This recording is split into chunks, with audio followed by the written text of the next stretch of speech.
Yeah, I'm ready. Go for it. Yeah, yeah. Right, so what we thought we would talk about tonight was loads of dancing ladies who really are really interesting to me because I really like dancing ladies. They're really particularly interesting, especially if they're doing belly dancing with skulls.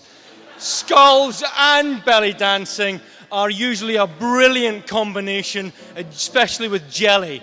If you have jelly, belly dancing, and skulls in one dance with some kind of music, it's usually really good.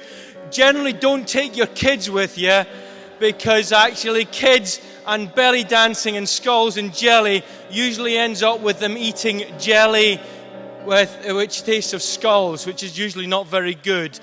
They get a bit excited by that and run around like hares, which is really unfortunate if you've not allowed them to have E-numbers for their entire life, which is probably a good thing to do in general. They usually get quite into doing some kind of skipping at that point, but usually because of the skulls and the chemicals induced by the jelly, they don't actually really have any skipping ropes, which is a shame, and they end up looking a bit like a cow, which is really unfortunate. If you had attractive children before, you end up with really unattractive children that like grass to eat, which is a shame if they liked eggs, which are really quite good for them. But usually, in the end, you usually get a child who really likes to read books, which is really good actually, which is really good for Michael Gove because he wants you to read more books, and luckily Michael Gove usually looks like this when he takes his makeup off.